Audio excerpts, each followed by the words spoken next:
The security monitors showed everything. Do-hyun sat in the command center and watched the palace fall apart. Red lights blinked across every screen. Alarms rang so loud he could barely think. But he understood what was happening. The coup had started. General Koven's soldiers moved through the palace like water through cracks.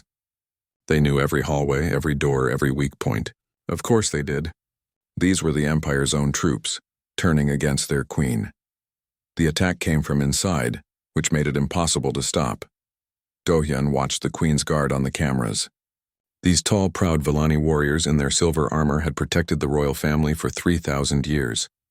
They were supposed to be unbreakable, but now they stood at their posts frozen.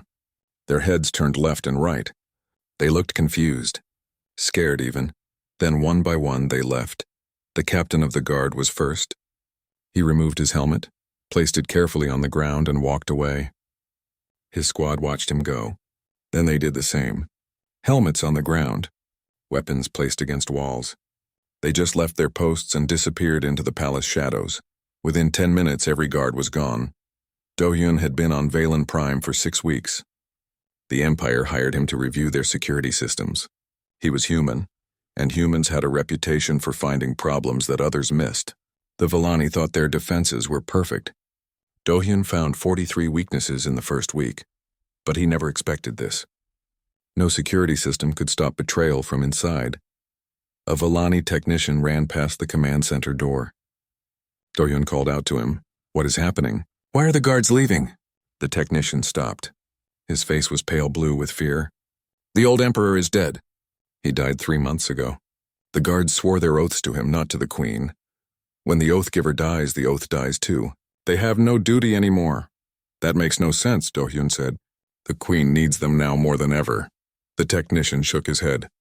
"You do not understand our ways. An oath is a contract. When one side of the contract is gone, there is no obligation. The guards are free to choose, and they choose to leave. It is logical." Then the technician ran. He was choosing to leave too. Do-hyun looked back at the monitors. The camera showing the queen's apartment was still active. He could see Queen Lyra standing in her main room. 3 servants stood with her. They all looked at the door, waiting, hoping someone would come to protect them. But nobody came. On another screen, Koven's soldiers were getting closer. They moved in organized groups, checking rooms, securing corridors. They would reach the royal apartments in maybe 20 minutes. Do-hyun stood up. He grabbed his gear bag from under the desk. Inside were the tools he carried out of habit from his old job on Earth. A pistol, spare ammunition, a tactical knife, basic first aid supplies, a communications unit. Nothing special. Certainly nothing that could stop a military coup. He headed for the door. Another guard ran past him in the hallway. This one still wore his armor. But he was running away from the royal apartments, not toward them. Do-hyun stepped in front of him. "The queen is alone," Do-hyun said. "You need to protect her." The guard looked at him with strange eyes. The Villani had 4 eyes, 2 large and 2 small. All 4 stared at Do-hyun like he was speaking a foreign language. "My oath is complete," the guard said. "I have no duty to her." "Then choose to help her anyway. Why would I do that?" "There is no contract. No obligation. No reward worth dying for." The guard pushed past him and kept running. Do-hyun watched him go. Then he turned and walked the other direction. Toward the danger. "Toward the royal apartments. Where are you going?" The guard called back. "You will die." Do-hyun did not stop. "Maybe, but someone needs to try." The palace felt empty. Do-hyun moved through hallways that should have been full of guards and servants and officials. Instead, he saw only abandoned posts and dropped equipment. Everyone was hiding or running. The smart choice, probably. The Villani seemed to be very good at making smart choices, but sometimes smart choices were not right choices. It took him 15 minutes to reach the royal apartments. The main door was sealed but not locked. It opened when he pressed the panel. Inside, he found Queen Lyra and her 3 servants standing exactly where he had seen them on the camera. They turned when he entered. All of them looked shocked to see anyone coming through that door. Queen Lyra was young, maybe 30 in human years. She wore blue robes covered in silver patterns. Her 4 eyes were wide with fear. "You are the human," she said. The security consultant. "My name is Do-hyun," he said. "We need to secure this room." "The soldiers will be here soon. Where are my guards?" she asked. "Gone." All of them? All of them. She looked at her servants. They looked at the floor. One of them spoke quietly. The oath ended with your father, my queen. They had no duty to stay. Lyra turned back to Do-hyun. Why did you come? You have no oath to me. You are not even Villani. You are just a hired consultant. Do-hyun moved to the door and started examining the lock mechanism. He pulled tools from his bag and began working. While his hands were busy, he answered her question. I came because you needed help, he said. That is enough. But you could die. Yes. You have no contract with me. No obligation. I cannot pay you enough to die for me. Do-hyun finished upgrading the door lock. It would not stop a serious assault, but it would slow them down. He turned to face the queen. I am not here for payment. I am here because leaving you to die would be wrong. On my world, we have a saying. We do not do what is profitable. We do what is right. Lyra stared at him with all four eyes. She did not understand. How could she? Her whole culture was built on contracts and obligations and formal duties. The idea of helping someone for no reason except that it was the right thing to do was completely foreign to her. Do-hyun moved through the apartment, checking windows and other entrances. The royal apartments were large, with many rooms. Too many to defend properly with just one person. He would have to choose a smaller area and make it as secure as possible. How long can you hold them? Lyra asked. Do-hyun looked at his gear, then at the doors and windows. He thought about the soldiers he had seen on the cameras. Professional, well-armed, many of them. Not long, he admitted, but I will hold them as long as I can. This is foolish, one of the servants said. The human should run while he still can. We should all surrender. General Kovan might show mercy. Do-hyun ignored the servant. He was setting up his first defensive position. Your Majesty, I need you and your servants to stay in the inner chamber. Lock the door. Do not come out unless I tell you it is safe. Lyra did not move. She kept watching him work. This strange human who had no reason to help her, who was preparing to fight and probably die for someone he barely knew. It made no sense to her. But she could see he was serious. He was not leaving. Why? She asked again, softer this time. Why do humans do this? Do-hyun stopped working. He looked at her and smiled, just a little. Because someone has to. Because if everyone only does what they are paid to do, what they are obligated to do, then the world becomes a cold place. Sometimes you have to choose to do the hard thing, even when nobody is making you, especially when nobody is making you. She did not fully understand, but she nodded. Then she and her servants moved to the inner chamber as he had asked. Do-hyun finished his preparations. He turned off most of the lights. He positioned furniture to create cover. He checked his pistol and set out his spare ammunition where he could reach it quickly. It was not much. Against trained soldiers with military weapons, he had almost no chance, but he had chosen to be here. That was what mattered. Outside, he heard the sound of boots in the hallway. Many boots. The soldiers were coming. Do-hyun took a deep breath and got ready. The first attack came at dawn. Do-hyun heard them testing the door, trying to override the lock he had modified. He fired 3 warning shots through the door. The shooting stopped. Footsteps moved away. They were regrouping, planning a better approach.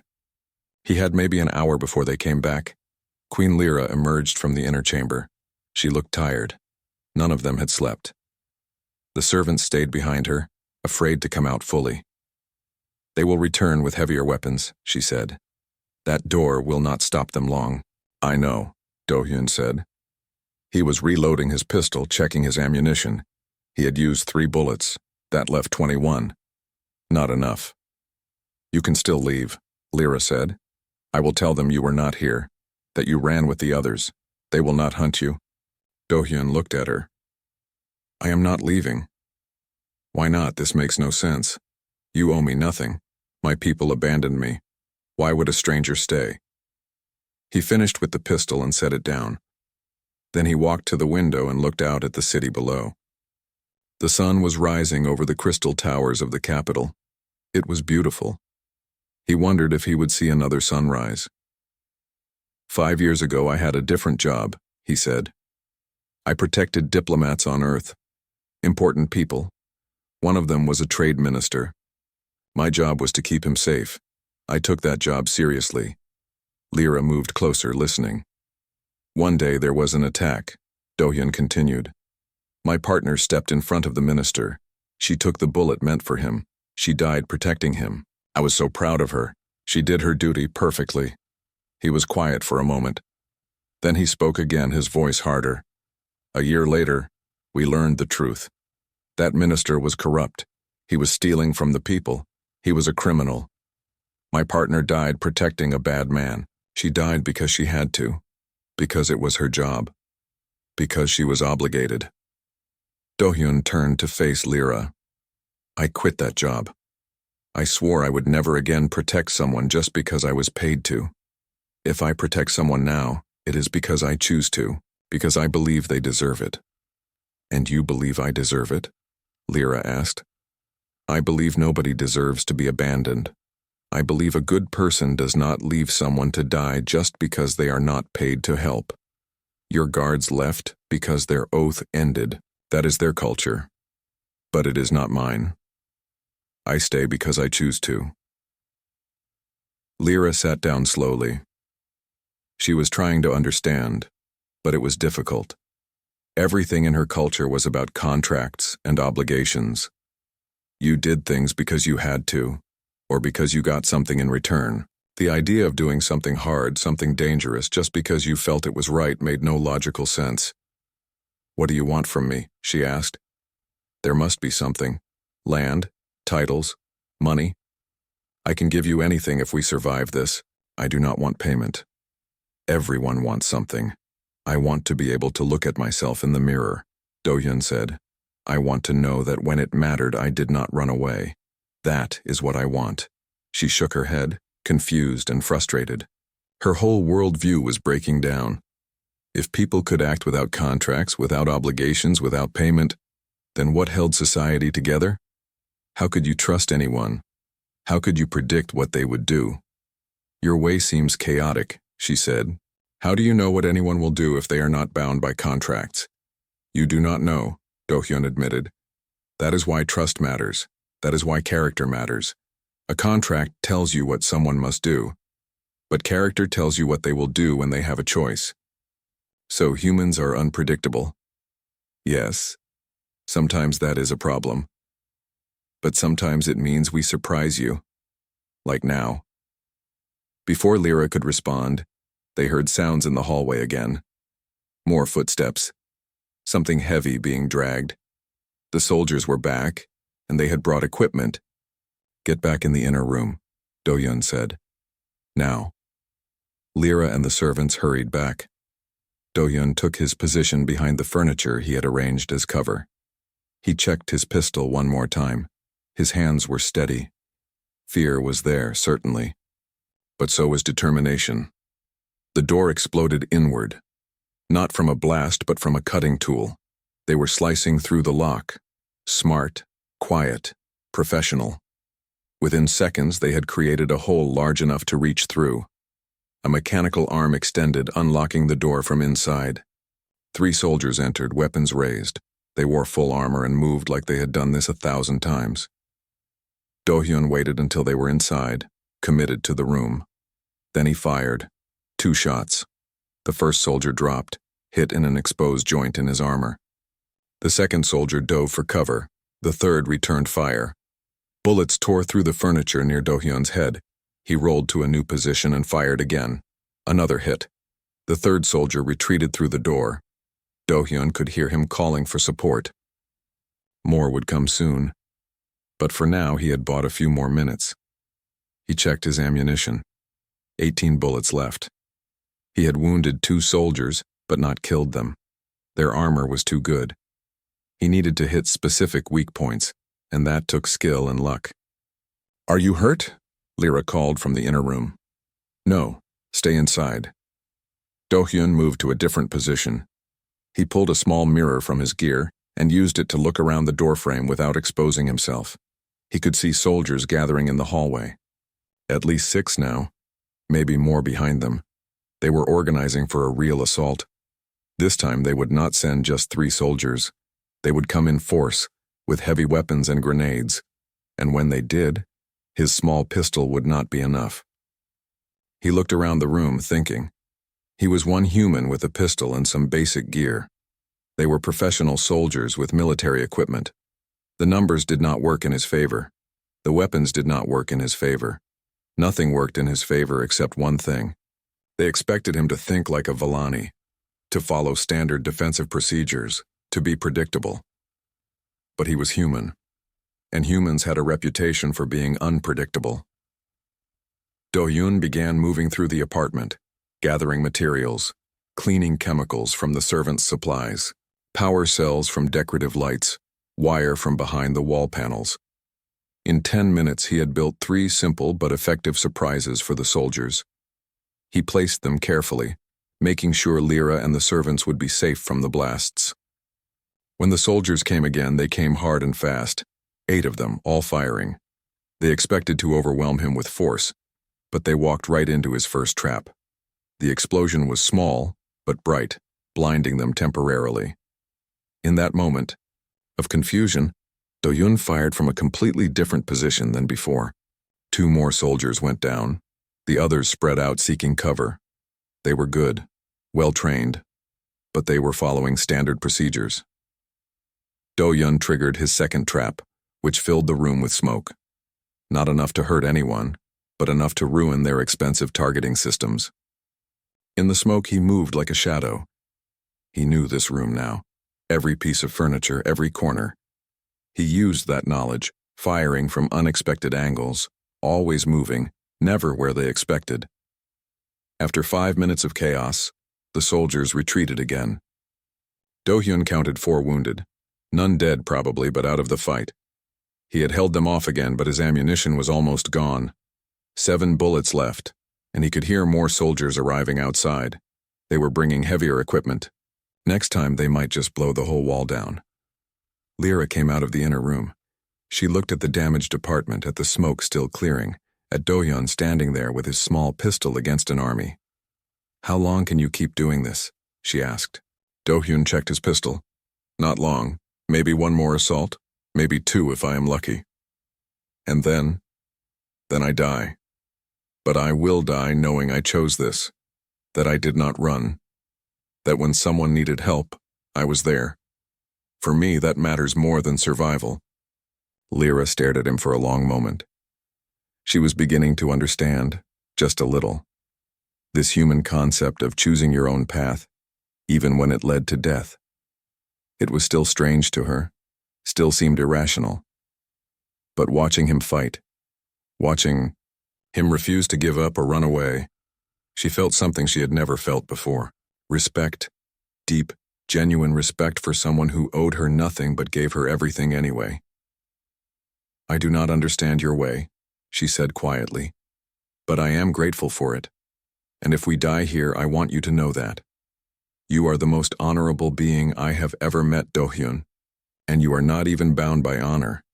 You are bound by something I cannot name, but I see it as real." Do-hyun smiled. "On my world, we call it integrity. Doing what is right, even when no one is watching, even when it costs you everything." "Integrity," she repeated. "We have no word for that in my language. Maybe after this you will." Outside, they heard the soldiers preparing for another assault. This time it sounded like many more. Do-hyun took his position. 7 bullets against an army. It was impossible. But he had chosen this, and he would see it through because someone had to. Hana was fixing a cooling system when her communication device beeped. She ignored it at first. She was elbow-deep in machinery on the Epsilon 7 trade station, and the cooling system was more important than messages. If the system failed, half the station would overheat, but the device kept beeping. Finally, annoyed, she pulled it out and looked at the screen. The message came through an old maintenance channel. Nobody used those anymore except for testing. She almost deleted it without reading. Then she saw the first line. "To any humans on Epsilon 7. I am trapped in the royal palace on Valen Prime. The queen is under attack. The guards have abandoned their posts. I am trying to protect her, but I cannot hold out much longer. If anyone can hear this, I need help. My name is Do-hyun." Hana stared at the message. She read it 3 times to make sure she understood correctly. Then she pulled up news feeds on her device. The first thing she saw made her stomach drop. "Coup on Valen Prime. General Coven has seized control. Queen Lyra's location unknown, so it was real. Some human security consultant was trapped in a palace under siege, trying to protect an alien queen who had been abandoned by her own guards. It sounded like something from a story. But the message was real. The coup was real. And that meant someone was really in trouble. Hana climbed out of the maintenance shaft and sat down on the floor. She was 28 years old. She had been on Epsilon 7 for 3 years working as an engineer. She fixed things. That was her job. She fixed machines, systems, and sometimes computer code. She did not fix political problems or rescue trapped humans from military coups. But that message kept displaying on her screen. I need help. She thought about ignoring it. She could delete the message, finish fixing the cooling system, go back to her quarters, and pretend she never saw it. Nobody would blame her. Nobody would even know. It was not her problem, but she would know. Hana pulled up the palace systems on her computer.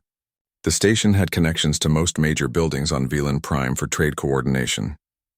She started digging through the network looking for access points.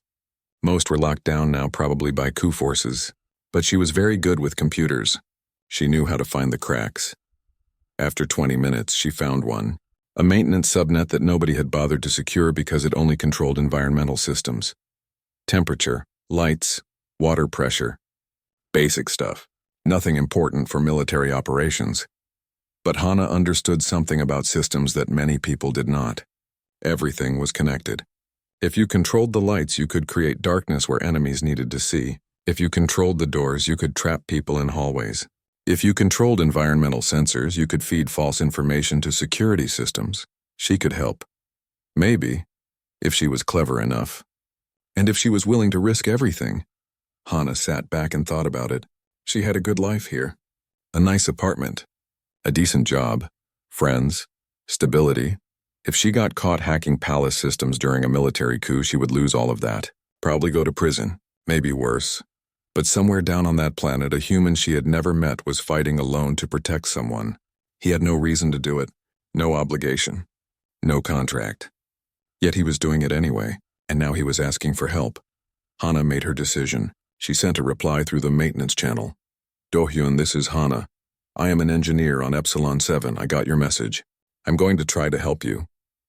Give me 30 minutes to set up. Stay alive. Then she got to work. The first thing she did was create a secure connection. She routed her signal through 17 different relays, making it almost impossible to trace back to her.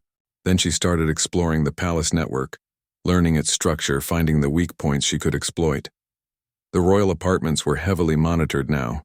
Soldiers had set up security systems everywhere, but those systems ran on palace infrastructure, and Hana had access to that infrastructure. She could not control the military equipment directly, but she could affect everything around it. She started small. A light flickering in the wrong place, a door that opened slowly, a temperature reading that was slightly off. Nothing obvious, just little things that would make the soldiers doubt their equipment, make them uncertain. Then Do-hyun sent another message.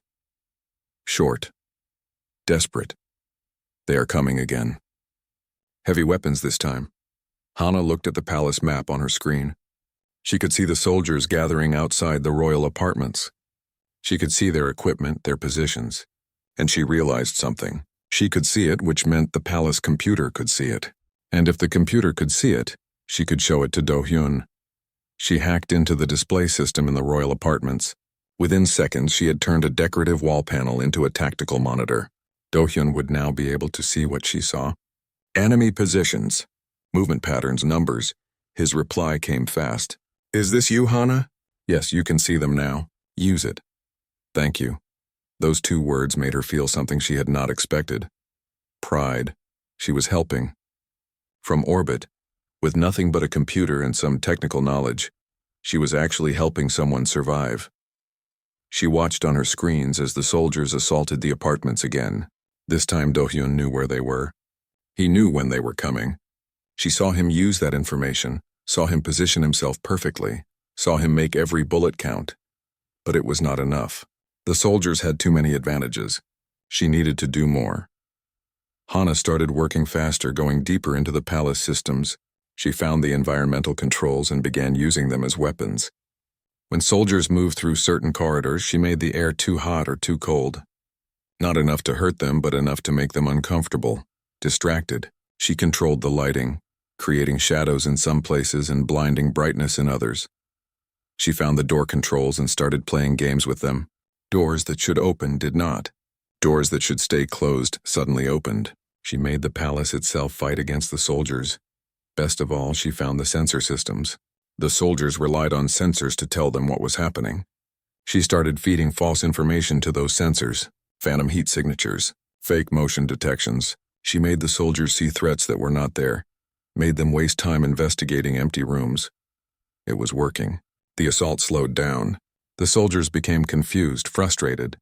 They knew someone was interfering with their systems, but they could not figure out how or from where. Another message from Do-hyun. You are amazing. They do not know what is happening. Hana smiled. Keep fighting. I will keep helping. For hours they worked together. Do-hyun fought with bullets and tactics. Hana fought with code and creativity. They had never met. They came from different places, had different skills. But they were both human. And they both understood something important. When someone needs help, you help. That is what humans do. Around midday station time, Hana got a visitor. Her supervisor walked into her work area. Hana, you missed your shift at the docking bay, he said. He was Villani, tall and thin with concerned eyes. Is everything okay? Hana looked at him, then at her screens. She had been so focused on helping Do-hyun that she had forgotten about her regular job. She was supposed to be inspecting new cargo ships, not hacking into palace systems. I am sorry, she said. Something came up. An emergency. Her supervisor looked at her screens. She had minimized the palace systems, but he could probably still see enough to know she was doing something unusual. He frowned. What kind of emergency requires accessing VLAN Prime networks? Hana, what are you doing? She could lie. She could make up something about system maintenance or testing. But she was tired of hiding. She looked at him directly. There is a human trapped in the palace. He is trying to protect Queen Lyra. I am helping him. Her supervisor's 4 eyes went wide. He looked shocked, then worried, then something else. Understanding, maybe, the coup, he said quietly. You are interfering with a military coup. Hana, that is incredibly dangerous. If they find out, if they trace it back to you, to this station, there will be serious consequences. I know. You could lose your job, your freedom, everything. I know. Then why are you doing this? You have no obligation to help. No contract with the Queen or the Empire. Hana looked back at her screens. Another message from Do-hyun. Running low on ammunition. Getting desperate here, she typed back quickly. Hold on. Working on something new.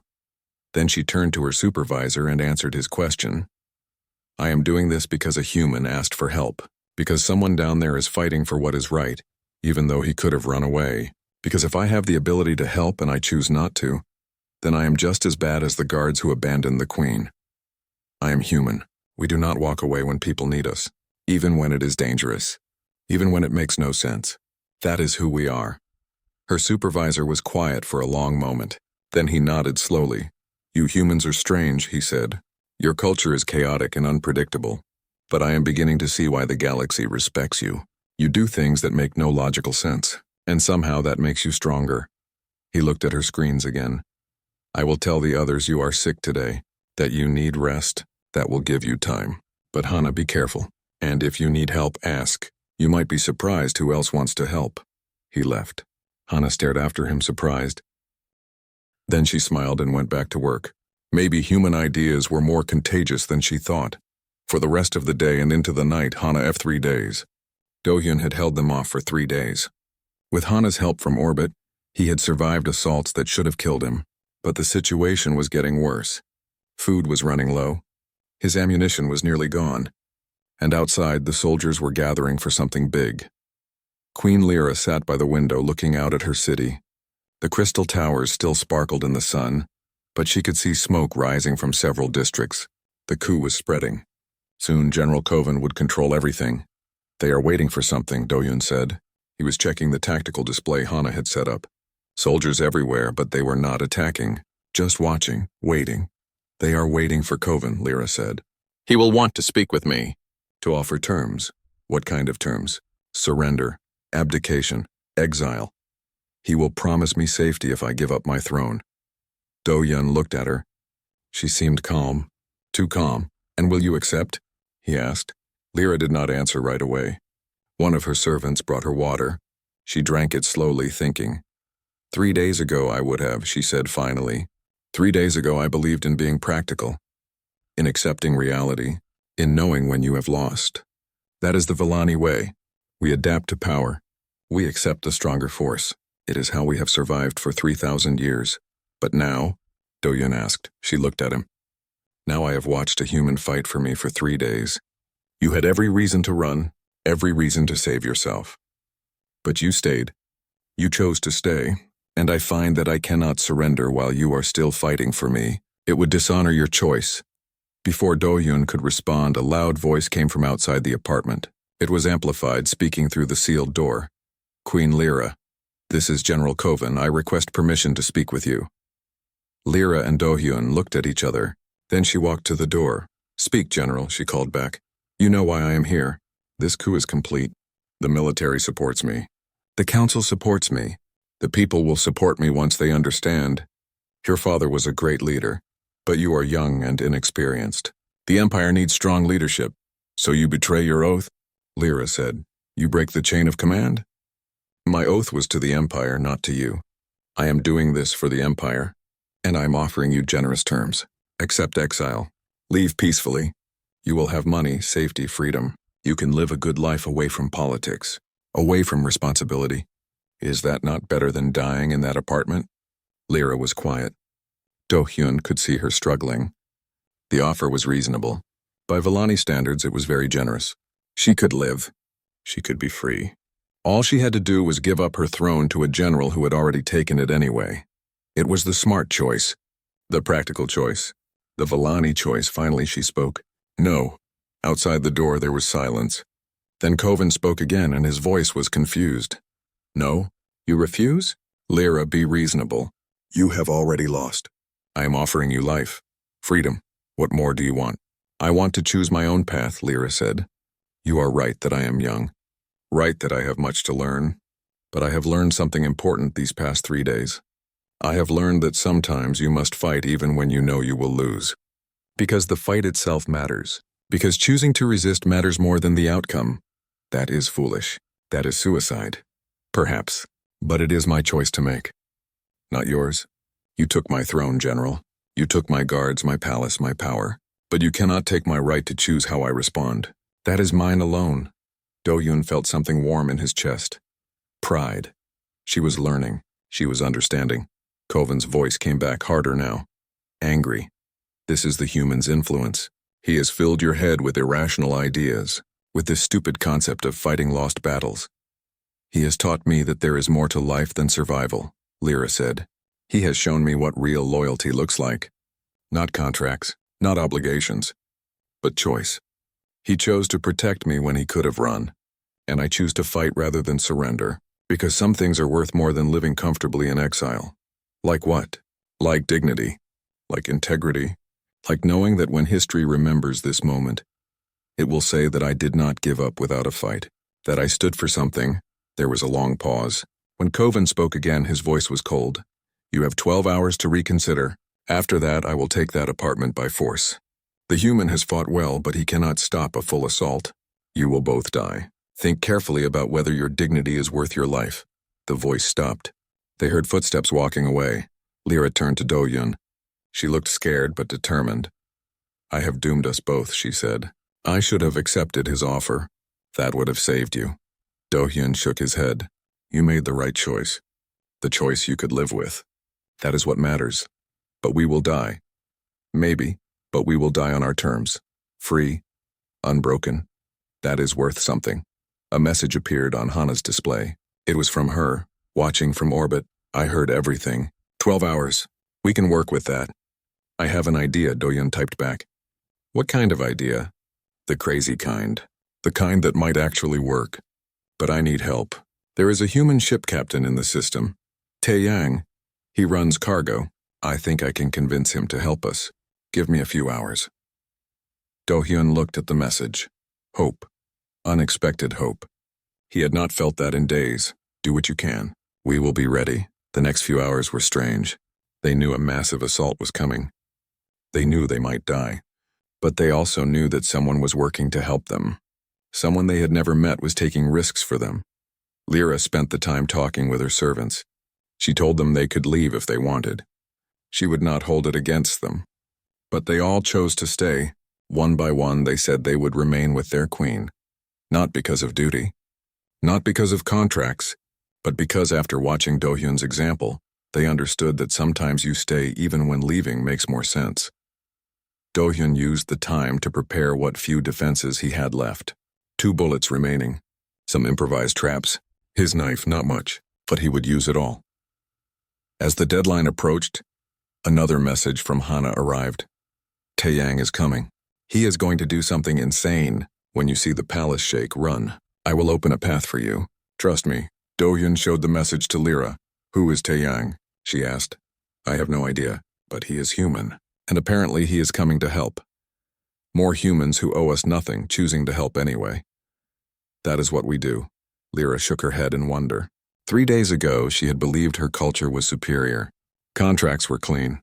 Obligations were clear. Everything had its place. But now she saw the weakness in that system.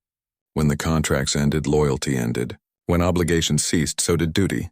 Humans were different. They had no system. No clear rules. They just decided what was right and did it, even when it was irrational. Even when it was dangerous. Even when it made no sense, and somehow that made them stronger. The 12 hours ended. Do-hyun heard movement outside. Lots of movement. Koven was bringing everything he had. This would be the final assault. The one that would end it all. Do-hyun took his position. 2 bullets. Make them count. Then the palace shook, not from weapons, from something else. Something massive and fast moving through the atmosphere above them. Alarms started blaring. Soldiers outside began shouting in confusion. Hana's message flashed on the display. Now run! All the doors in the apartment suddenly opened. Not just unlocked. They opened wide, creating a clear path through rooms that had been sealed for days. The tactical display showed enemy positions, but more importantly, it showed gaps between them. A route out. Come on, Do-hyun shouted. He grabbed Lyra's hand.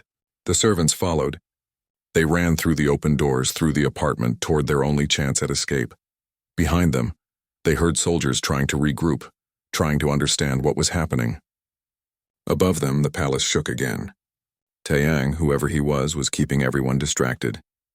They burst out of the royal apartments and into the palace proper. For the first time in 3 days, they were out. They were moving. They had a chance, but the palace was huge, full of enemies, and they were running on hope and desperation. Still they ran, because giving up was not an option anymore, because humans had taught them something valuable. Sometimes the most important thing is not winning. It is refusing to surrender. The palace corridors were chaos. Alarms rang. Soldiers ran in every direction. Nobody knew what was happening. One moment they were preparing to assault the royal apartments. The next, something was screaming through the atmosphere, and all their systems were going crazy. Do-hyun led the way, following the tactical display on the small device Hana had synced to his equipment. Green arrows showed the path.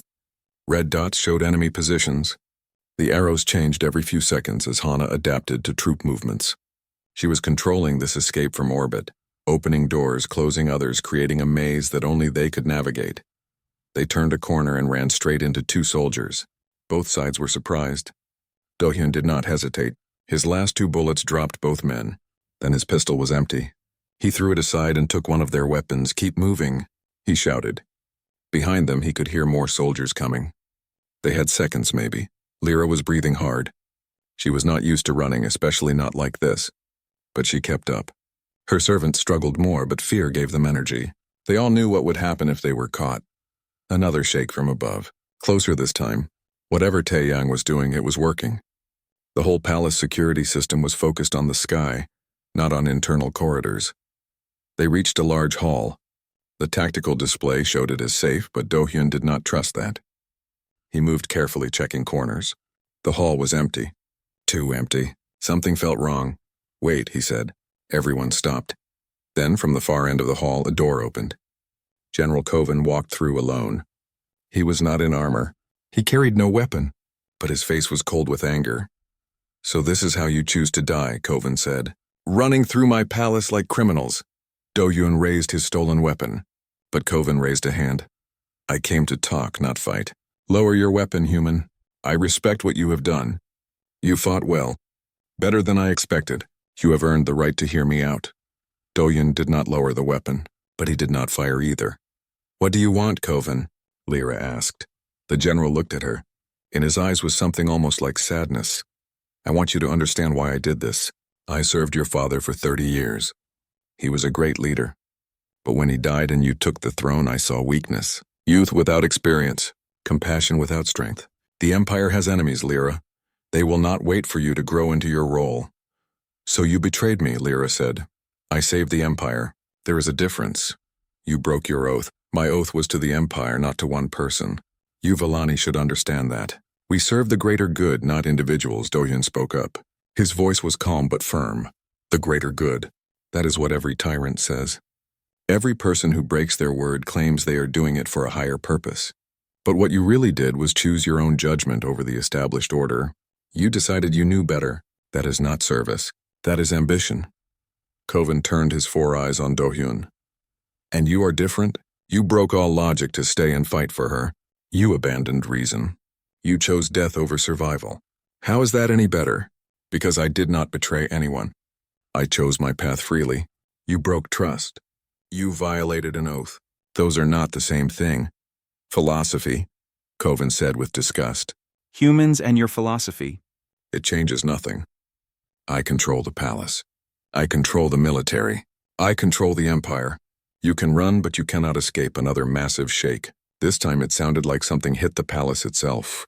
Alarms grew louder. Kovan looked up frustrated. "That ship. Another human, I assume? How many of you are there?" "Enough," Do-hyun said. "And more coming. Because that is what humans do. When one of us stands up for something right, others follow. Not because they have to. Because they want to." Kovan shook his head. He reached for his communication device. The moment he did, Do-hyun tensed. But Kovan was not calling soldiers. He was accessing something else. "I have your engineer," Kovan said. "The one on Epsilon 7, Hana, I believe. My people traced her signal. She is being arrested right now, so your help from orbit ends." The tactical display on the device went dark. The green arrows disappeared. They were on their own again. Do-hyun felt his stomach drop. Hana. He had never met her, but she had saved his life multiple times. And now she was paying the price for helping him. "This is over," Kovan said. "You have no path out. No help coming. Surrender now and I will spare the human girl. Continue running and she will share your fate." Lyra looked at Do-hyun. She was asking silently what they should do. He could see fear in her eyes. Not for herself, for him. For Hana. For everyone who had helped them. But before Do-hyun could respond, something unexpected happened. A door behind them opened. A Vellani in palace guard armor stepped through. Then another. Then 10 more. 20. They formed a line between Do-hyun and Kovan. The lead guard removed his helmet. It was Captain Vren, the commander who had fled 3 days ago. His face showed shame and determination in equal measure. "We failed our queen once," Vren said. "We will not fail her again." Kovan stared at them in disbelief.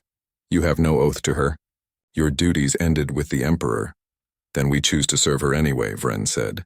"The human taught us something. Duty can be chosen, not just assigned. We choose to protect our queen." More guards appeared from other doors. One by one they joined the line. Some Do-hyun recognized from security footage. Others were strangers. But all of them stood together. Kovan looked at them all. His expression shifted from anger to confusion to something else. Fear, perhaps, or realization. His coup was built on the assumption that Vellani would follow their cultural logic, that without oaths there would be no loyalty. But humans had introduced a new variable. Choice. And that changed everything. "This is treason," Kovan said. "All of you will die for this." "Perhaps," Vren said. "But we will die with honor. Something you have lost, General." Kovan reached for his weapon, but Vren was faster. In seconds, the general was disarmed and surrounded. He had come alone to talk, and now he was trapped by his own arrogance. "The shuttle," one of the guards said. "East landing pad." We secured it. You can escape. Lyra looked at the guards. These warriors who had abandoned her, who had run away. Now they were back, standing between her and danger. Not because they had to, because they wanted to. Thank you, she said. Simple words, but they carried weight. These guards were risking everything for her. Go, friend said. We will hold here. Get to the shuttle, escape, rebuild, return. We will wait for you. Do-hyun nodded to the captain, a sign of respect between warriors. Then he led Lyra and her servants toward the east wing. The guards closed ranks behind them, blocking pursuit. They ran through more corridors. This time they had guards with them, clearing the path. They encountered resistance, but the guards handled it. Do-hyun focused on protecting Lyra directly. Finally, they reached the east landing pad. A small shuttle sat there, engines running. At the controls was someone Do-hyun did not expect to see. A human man in merchant captain clothing, grinning despite the danger. You must be Do-hyun, the man said. I am Tae-young. Sorry I am late. Traffic was terrible. Above them, they could see his ship, the horizon's edge. It was damaged from atmospheric entry, trailing smoke. But it was there, a symbol of impossible rescue. Get everyone aboard, Tae-young said. We have maybe 2 minutes before this place is swarming with soldiers. Lyra and the servants climbed into the shuttle. Do-hyun was about to follow when he heard gunfire behind them. The guards were fighting. Buying them time, he wanted to stay. To help them fight. But Lyra grabbed his arm. You have done enough, she said. You have taught us how to fight. Now let us fight. Get in the shuttle. That is an order from your queen. Do-hyun looked at her. She was different now, stronger, more confident. She had learned what he was trying to teach her. That leadership was about choosing your path, not just following tradition. He climbed aboard. Tae-young launched immediately. The shuttle lifted, accelerating hard. Behind them, the palace grew smaller. They could see fires now, fighting. The coup was no longer certain. The guards had given them more than escape. They had given them hope. As they broke atmosphere, Do-hyun collapsed from exhaustion. He had been running on adrenaline for days. Now that they were safe, his body reminded him that he was wounded, tired and human. Lyra knelt beside him. She had basic medical training. She began treating his wounds while Tae-young flew them toward his ship. You are insane, Tae-young called from the pilot seat. Both of you. Standing against a military coup with a pistol and hope. That is the most human thing I have ever heard. I had to help. Thank you, Do-hyun managed to say. But Hana, they arrested her. We need to help her. Already done, Tae-young said. While everyone was watching me nearly crash into the palace, I had friends create a distraction on Epsilon 7. Hana is safe. She is on my ship. You can thank her yourself soon. Do-hyun closed his eyes. Relief washed over him. They had done it. Against all odds, against all logic, they had survived. Not because of superior weapons or numbers, but because humans had made a choice to help. And that choice had inspired others to do the same. Lyra looked down at him. In her 4 eyes was something new. Understanding, respect, gratitude. You changed everything, she said quietly. You changed me. You changed my guards. You changed how I think about duty and loyalty and choice. How can I ever repay you? Just remember what you learned, Do-hyun said. That is payment enough. Outside the stars waited. The war was not over. Coven still Conter, the horizon's edge, was not a military ship. It was a cargo vessel, old and patched together from a dozen different parts. But it was fast when it needed to be, and right now it needed to be very fast. Tae-young pushed the engines hard, trying to get distance from Valen Prime before Coven's forces could organize a pursuit. In the medical bay, Hana worked on Do-hyun's wounds. She was not a doctor, but she knew basic first aid. More importantly, she was careful and thorough.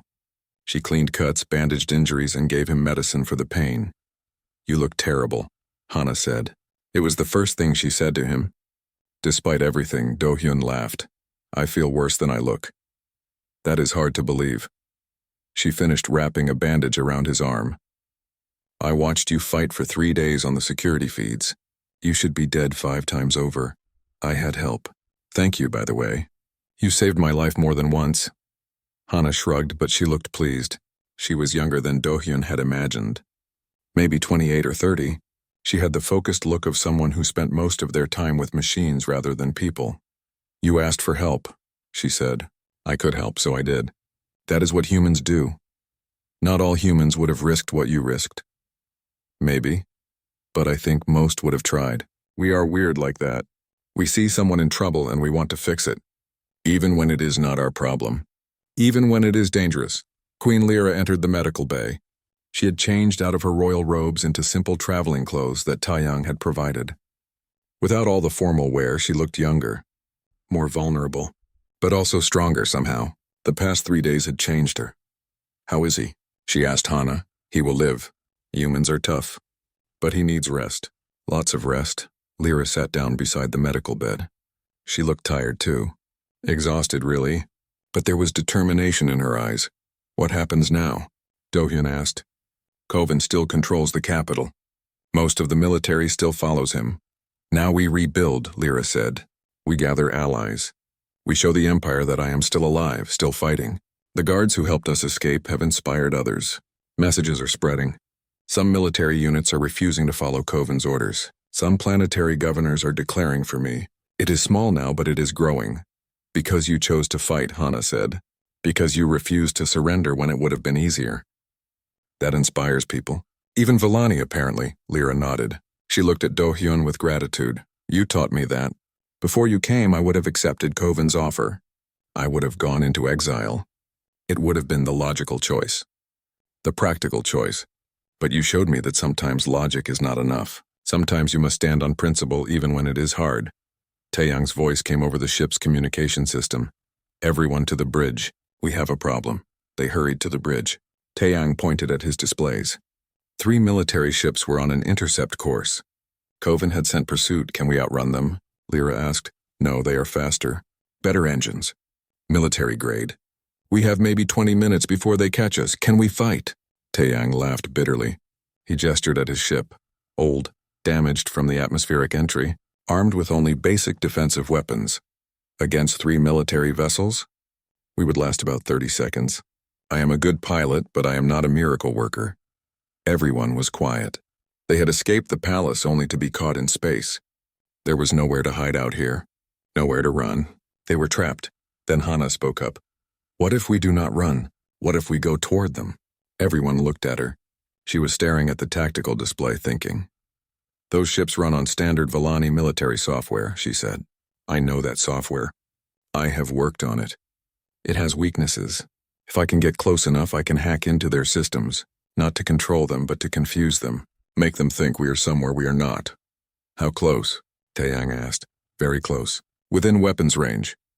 "So you want me to fly toward 3 military ships, get close enough for them to shoot us just so you can try to hack their computers?" "Yes," Taeyang looked at Do-hyun, then at Lyra, then back at Hana. "That is the craziest plan I have ever heard. I love it. Let us do it." He changed course, turning directly toward the pursuing ships. They noticed immediately. Their communication systems lit up, demanding surrender. Taeyang ignored them. Hana worked at a computer terminal, her fingers flying over the keyboard. She was accessing systems, finding backdoors, exploiting weaknesses. This was what she did best. This was her battlefield. The military ships got closer. 10 minutes, 5. They were arming weapons. Targeting systems were locking on. "Any time now, Hana," Taeyang said. His voice was calm, but his hands gripped the controls tightly. "Almost there. I need 30 more seconds." The lead military ship fired. A warning shot, but close enough to shake the horizon's edge. Alarms rang through the ship. 20 seconds, Hana said. She did not look up from her work. Another shot. This one clipped their shields. The ship shuddered. Taeyang was doing everything he could, moving erratically, making them hard to hit. But he could not keep this up forever. 10 seconds, a third shot. Direct hit to the rear shields. They went down. The next shot would tear through the hull. Hana, got it. On the tactical display, the 3 military ships suddenly turned. They were firing at each other, at empty space, at phantom targets that did not exist. Their sensors were showing them false information. They thought they were surrounded by enemies. Taeyang did not waste the moment. He punched the engines to maximum and flew past the confused ships. By the time they figured out what had happened, the horizon's edge was already too far away to catch. Everyone on the bridge let out breaths they had been holding. Taeyang started laughing. Relief and adrenaline and disbelief all mixed together. That was insane, he said, completely insane. We should all be dead right now. Hana smiled. She looked exhausted but satisfied. We are not dead because we chose not to be. That seems to be the human way. Do-hyun, leaning against the wall because his wounds made standing difficult, nodded in agreement. We keep choosing the impossible, and somehow we keep making it work. Lyra watched them all.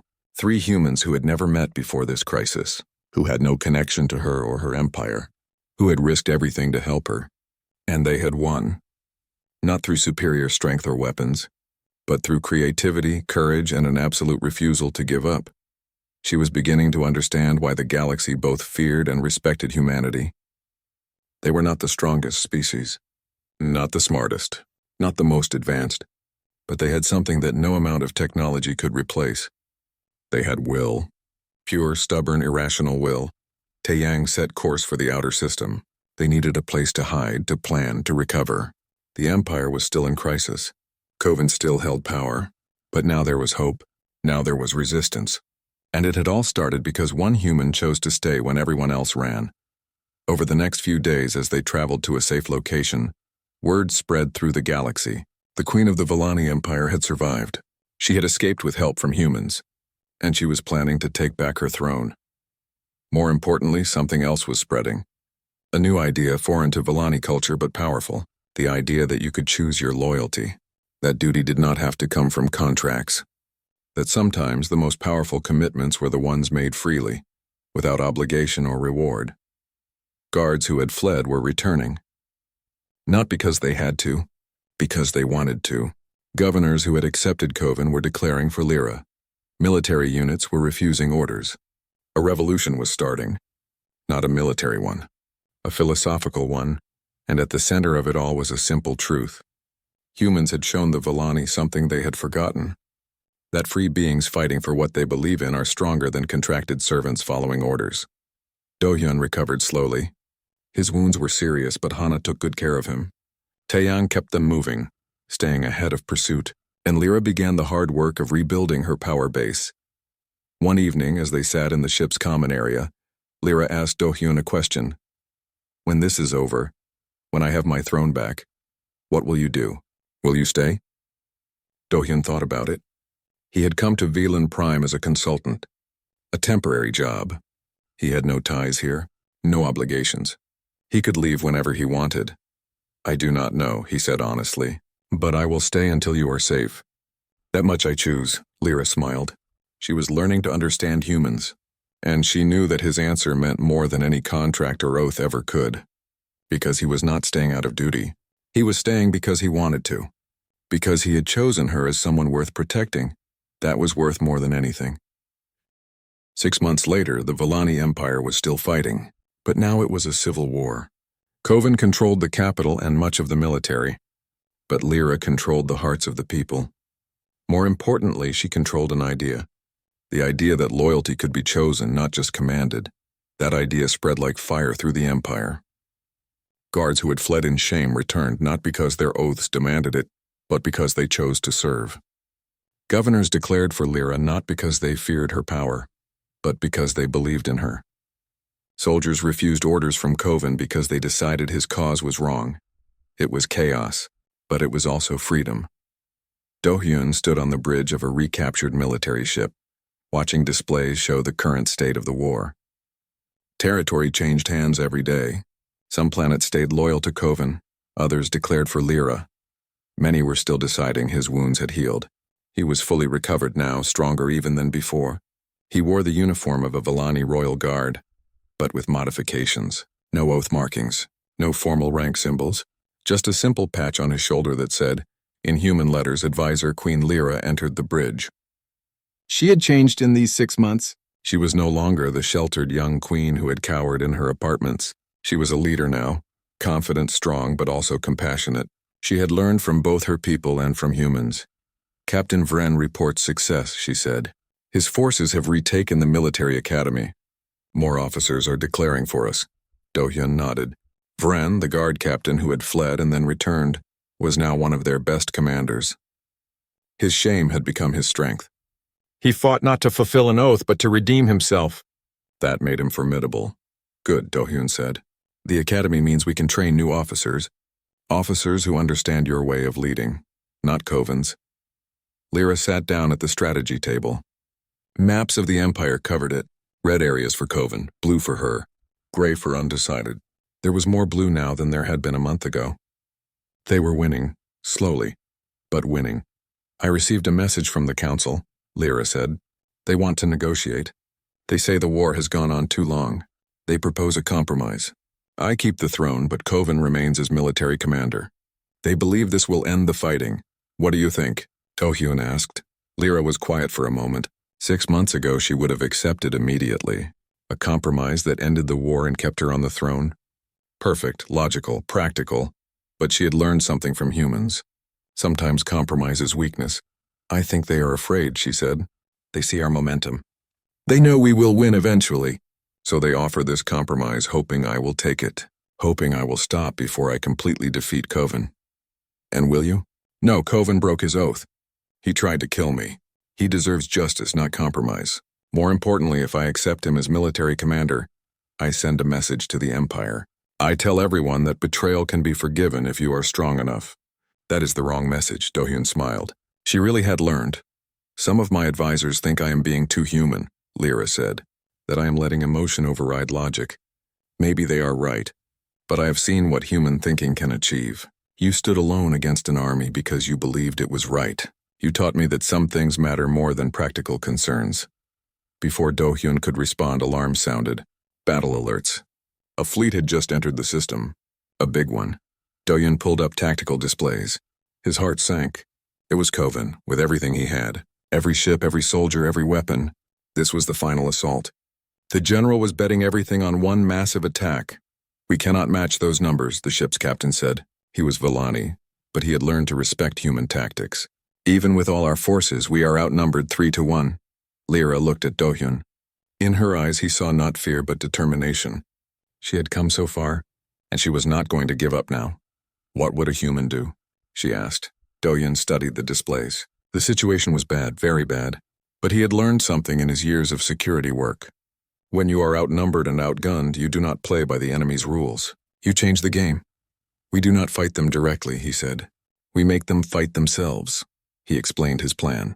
It was crazy, risky. It relied on Coven's forces behaving in a specific way, but it was their only chance. Lyra listened. Then she smiled. A fierce, determined smile. Do it, she said. The battle that followed was not like traditional Villani warfare. There were no orderly formations, no predictable tactics. Instead, Dohyun used everything he had learned about human creativity and improvisation. He split their forces into small groups. He used unexpected maneuvers.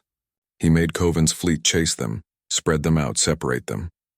Then, when Coven's forces were scattered and confused, he played his final card. He broadcast a message across all channels, not to Coven's commanders, to the individual soldiers and ship captains. The message was simple. You have a choice. You can continue following orders, fighting for a general who broke his oath, or you can choose to serve the rightful queen. You can choose to be loyal not because you must, but because you believe it is right. The choice is yours. At first, nothing happened. Coven's fleet continued its attack. But then one ship stopped fighting. Then another, then 10, then 100. Captains were making their choice. Soldiers were deciding for themselves who they wanted to serve. Within an hour, half of Coven's fleet had defected. Some joined Lyra, others just withdrew, refusing to fight for either side. But the result was the same. Coven's advantage was gone. The general tried to rally his remaining forces. He gave passionate speeches about duty and order and tradition. But his words rang hollow now. How could he talk about duty when he had broken his own oath? How could he demand loyalty when he had betrayed his queen? In the end, Coven surrendered. He had no other option. His fleet was destroyed, his army scattered. He was brought before Queen Lyra in chains. Lyra looked at the general who had tried to kill her, who had driven her from her home, who had forced her to fight for her own throne.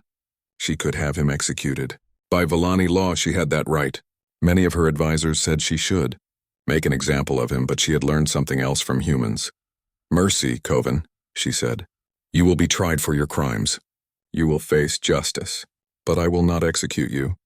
That would make me like you, someone who responds to betrayal with violence. Instead, you will spend the rest of your life watching the Empire thrive under the principles you rejected. You will see what happens when people are free to choose their loyalty instead of having it commanded. Kovan said nothing, but in his eyes Do-hyun saw something interesting. Not anger or hatred. Understanding, perhaps, or regret. 3 months after Kovan's defeat, the Empire held a ceremony. Queen Lyra's formal restoration to power. The palace had been rebuilt, the government reorganized, and importantly, the laws had changed. The old system of formal oaths and rigid contracts was being replaced with something new. Something that allowed for choice and personal loyalty. It was not perfect. There were problems. Some Villani struggled with the new freedom. They had been raised to follow rules and contracts. Making their own choices was frightening. But others thrived. They discovered that choosing to serve was more fulfilling than being forced to serve. Do-hyun stood in the ceremony hall, watching as Lyra addressed her people. He wore civilian clothes now, not a uniform. He had decided to return to his old job, traveling, consulting, helping where he was needed. The war was over. Lyra was safe. His work here was done. After the ceremony, Lyra found him. She knew he was leaving. They had discussed it several times. She had offered him everything: titles, land, a position in her government. He had refused it all just as she knew he would. "Will I ever see you again?" she asked. "Maybe." The galaxy is big, but humans have a habit of showing up where they are needed. "Thank you, Do-hyun, for everything.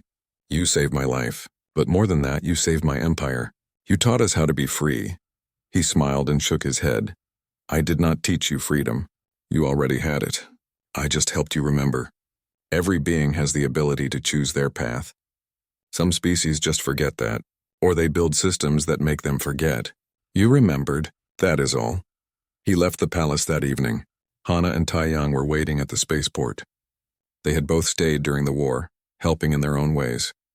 Hana with her technical skills, Taeyang with his piloting and his connections. Now they were all ready to move on.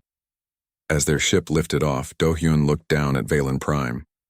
The crystal towers sparkled in the sunset. It looked peaceful, safe. He had done what he set out to do. He had protected someone who needed protection, and along the way he had changed an entire civilization. Not bad for a consultant who just happened to be in the wrong place at the right time. Months passed. Then years. Do-hyun went back to his work. Security consulting. He traveled to different systems, different species, different problems. Sometimes he helped with technical issues, sometimes with security protocols, and sometimes when it mattered, he helped by simply making the choice to stand up for what was right. Word of what happened on Valen Prime spread through the galaxy. The story of a human who stayed when everyone else ran, who fought an army with nothing but courage and determination, who taught an entire civilization that loyalty is more powerful when it is chosen rather than commanded.